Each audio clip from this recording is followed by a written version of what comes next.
Hey everybody, it's Charlie Craven with Fly Fisherman Magazine, and in the June-July issue, I'm going to tie you one of my favorite flies to fish. This is my own Mr. Jones.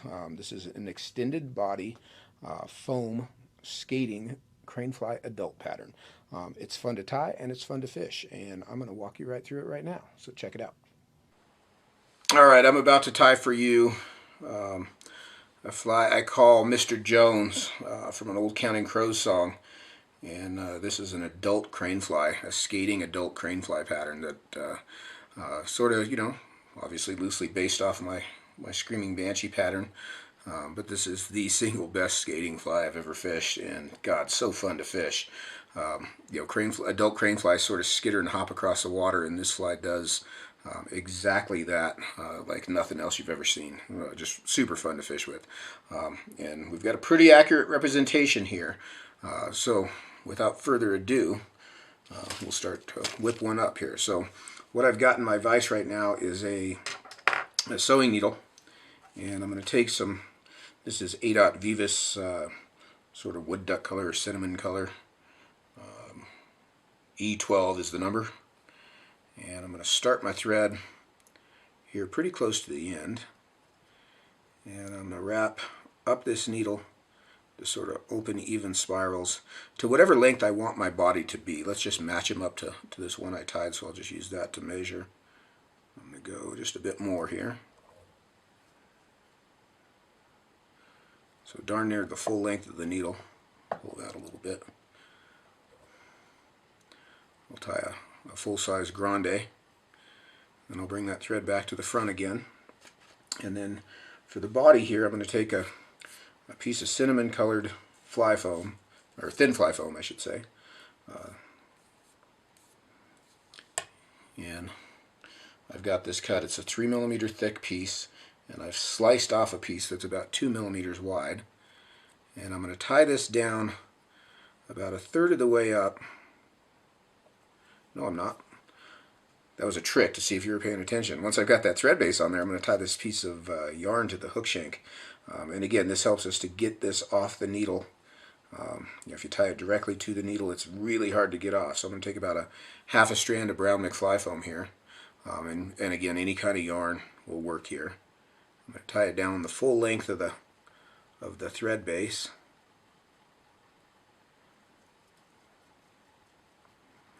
And then I'll knock the ends off close. But I did want to leave that tag end back there on purpose. I'm going to leave that hanging out. We're going to use that later. Alright, now I can come in with my piece of foam. And again, about a third of the way up, I'll bind that in place right to the end of the underbody. Bind that down good and tight. And then I'm going to come in with a piece of 01X 12 thousandths mono, and I'll just have a piece a couple inches long, and I'm going to tie this in with about at least an inch or so sticking out the front, and I'll wrap back over it to about halfway up the body, and then come forward a bit and fold it forward and catch it again so that I've got it tied down in a loop, and then I can cut the short end off and then just proceed to anchor everything down and run my thread right up to the end there. So now I'm going to come in with some super glue.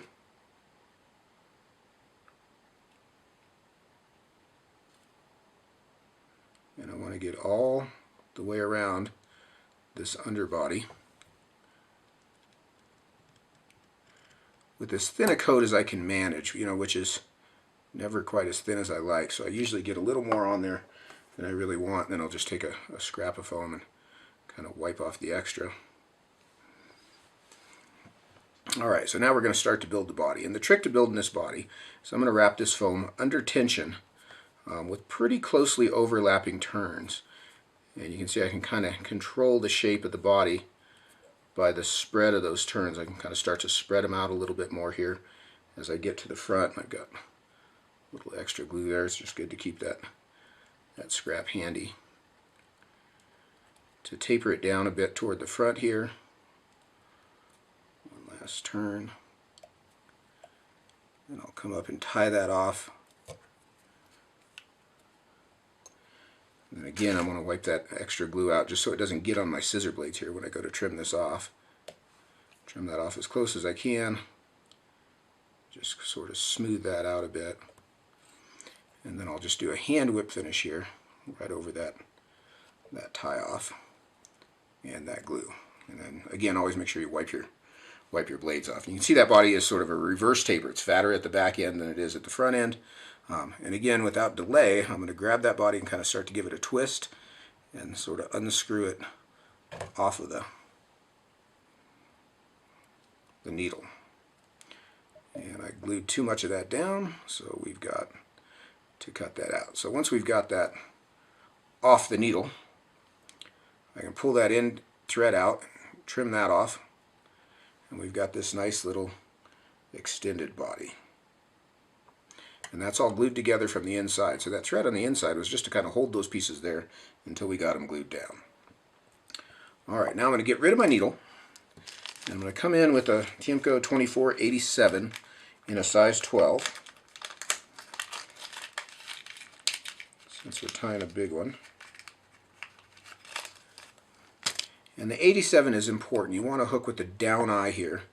Let's get us a little more centered here.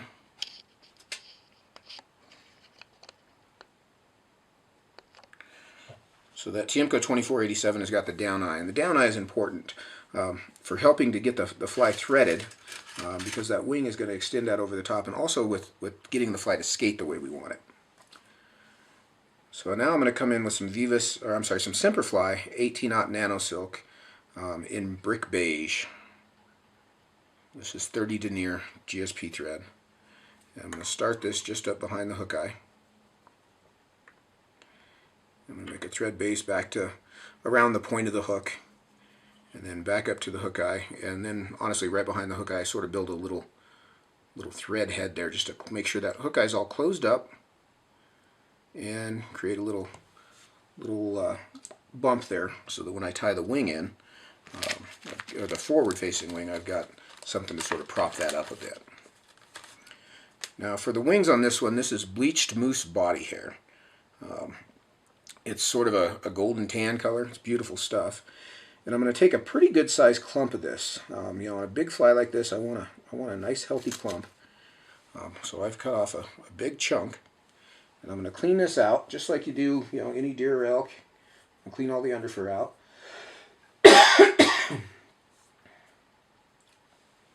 Clean that out, and I'll put it tips down in my hair stacker.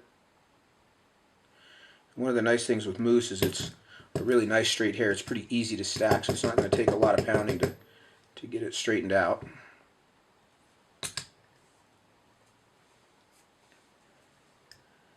Hit that one more time.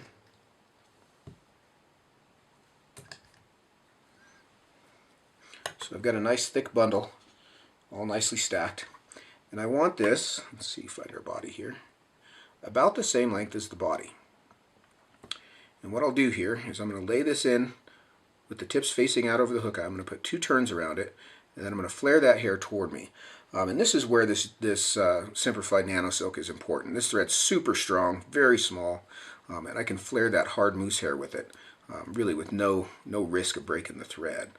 I'm going to anchor that down with a nice wide band of thread, like so. And then I'm going to come in and I'm going to trim these butt ends off at an angle, just so I don't have a big lump there. And then I can work my thread tightly down through those butt ends to anchor that further down. I'll go over that a couple of times. One of the really nice things about this 18-aught Semperfli is it's so small. I can make a ton of thread wraps where I need to get things smoothed off without creating a ton of bulk. You just couldn't do that with most conventional thread, so that's why we're using that here. So now I'm going to bring my thread back to just about, just behind the point, maybe even with where the barb would be on this hook. And I'm going to take my extended body portion, and I'm going to lay the mono in on top of the hook, and try to get it centered right on top. There we go. And bind that down in place. And we do want a gap between the hook and the body here. And then I'll fold that mono back and catch it again, just to anchor that so that it doesn't come out later. I can trim that extra mono off. So there's our extended body. Now I'm going to come in with a strand of Bard Sexy Floss in size small, and this is going to be amber.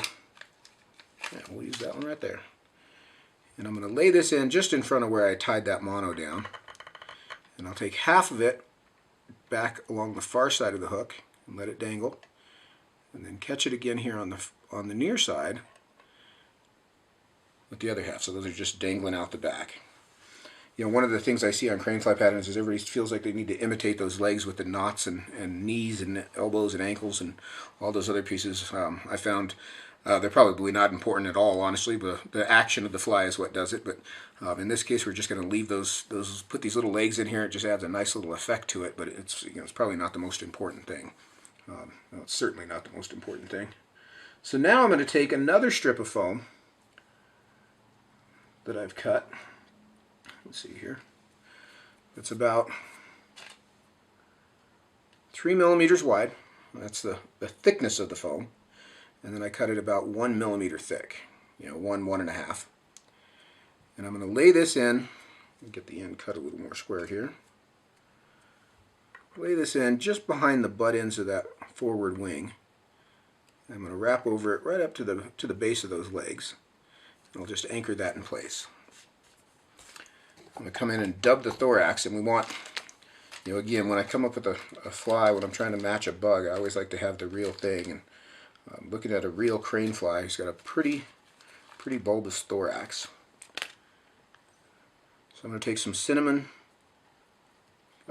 caddis, I think is what this is called. Yeah, cinnamon caddis, superfine dubbing. I'm going to dub that down nice and tight on my thread. I'm going to build a ball here over that foam tie down.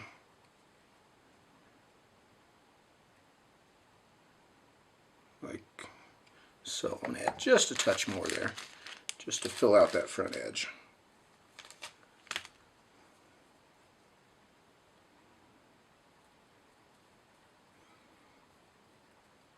If you're anything like me, when you watch somebody tie, you hate to watch them apply dubbing 25 different times, so I apologize for that. Not my style. There we go. So you can see we've still got this little space, this thread band between the base of the wing and the front of the dub thorax. So this is where we're going to put our wing in, and we're going to take some more of that moose hair, about an equal size clump really, maybe slightly smaller. And again, clean that out as best you can. Get all that underfur and short hair out.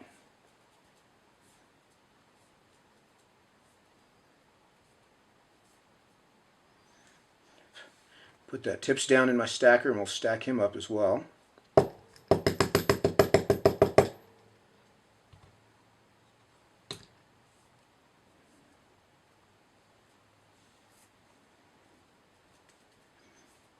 Still got some underfur in there. I'm just going at it a little better. Hit him again. I like these wings to be perfectly even. Just makes a nice aesthetic on the fly. Probably doesn't make a difference to the fish, but fish eat stupid things like worms and salmon eggs and marshmallows, so don't pay attention to that. So now I'm going to take this clump. I'm going to measure it from my tie down to just short of the tail. So if I get this on your side, you can, I'm sorry, just short of the end of the body, I should say.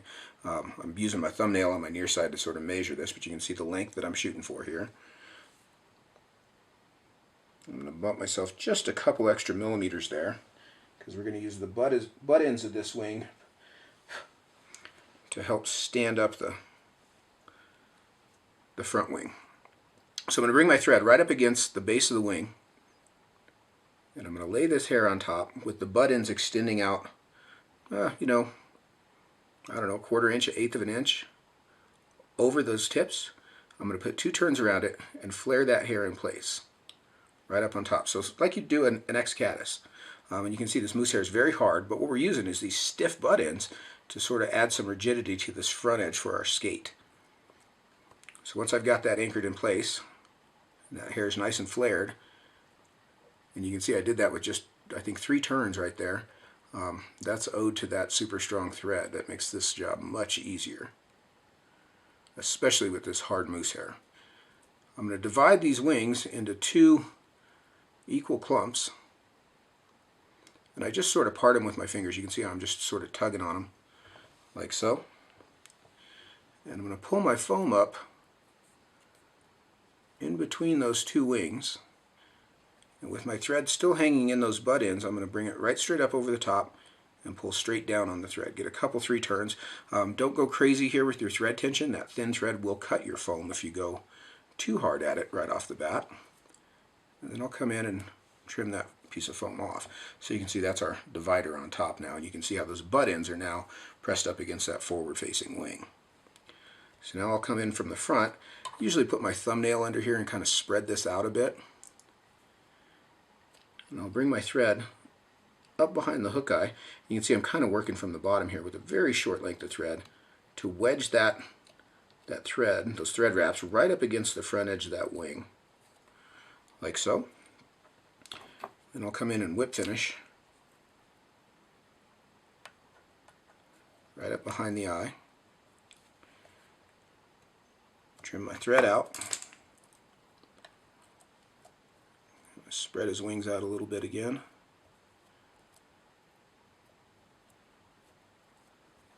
So we've got that sort of big profile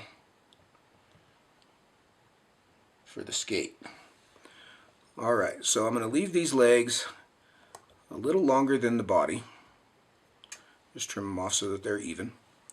And then we get to have a little bit of fun with the markers. And again, I don't know that this is super important, but one thing I notice on Craneflies is they've got a really beautifully modeled sort of, look like they're carved from wood body. So I'm going to use a couple different colors of Copic markers and just sort of draw some random lines down the body. This marker here is pale sepia. You know, if you kind of think of wood grain is what you're after, don't go crazy with any one marker, because we're going to use a couple different colors. This one is Tuscan orange. Give them a couple little highlights here with this. And you can see I'm just letting the tip of the marker sort of find its own way. And then we'll take a copper colored marker and we'll put the darkest colors on. And just, again, pretty random crosshatch. You know, everybody looks at these like I spend hours and hours coloring them, but it's really just a pretty random application. And I am going across that foam on top as well. And then for the last little bit, you can make some spots down the side of the body with a black marker. They very often have spots. I'm sure that makes all the difference. It's probably why I catch so many fish, is these dots. So if you want to catch fish, you should probably put some dots on yours too. I don't know, man. I'm just trying to give direction. So we'll put a few little spots on there. And there's the finished Mr. Jones. Now, I know we've got a pretty big fly now, so I'm going to back us up a little bit and get us refocused here. Give you an idea what it is we're looking at. So you can see that big wide profile on the bottom with that forward facing wing for the skate. Pretty realistic body. One of the cool things with this body that I found is if we had a fly, and this is a problem with most patterns you see for a crane flies, they're tied on a long hook with a long body, so they're stiff. And it's, while a real bug will collapse when a fish eats it, they kind of fold up. A fake fly with a big metal hook down the middle of it is rigid. One of the advantages of this fly is that body will fold up. So while you still got the big outside profile, that's pretty collapsible. So when they come to eat the fly, they can get it. I fished this on the Clark's Fork last year with my friend Blake Clark. I don't know if they named it after him or not. I suspect not, although he'd probably tell you otherwise. But man, we had a fun time fishing this fly. Fish just crushing it. Skating the fly, through all the tail outs and pools and rocks, and fish just coming out of the woodwork to eat it. And man, when they get it, they've got it down their pipe. So barbless hook is important. Make sure you pinch that barb. But man, this is one of the most fun flies that I've come up with in a long time. great summertime fly. Early in the morning, you'll see cranefly activity, adult cranefly activity, them kind of skittering around. But anytime it's sort of dead, this has been a fly that I can kind of pull them up with, even in dead, hot summer conditions. This is a bug they're used to seeing that they don't see very often. That's not real. So, if nothing else, it is hard to hook fish on a skating fly, but man, this fly pulls fish up, and even if you're not hooking them, it's awfully fun to see them come and bum rush it. So that's our Mr. Jones. He just wanted to be a little bit more funky, if you remember the song, and that one's pretty funky. So go out and put him to work, tie a few up. Nice little thing to have in your box if you encounter fish eating crane flies, and even if you don't, just make them eat it. It's one of my favorite things to do. So I'm excited about this one. Hope you are too. Twist some up. Let me know how you do. I'll talk to you soon. Thanks for watching.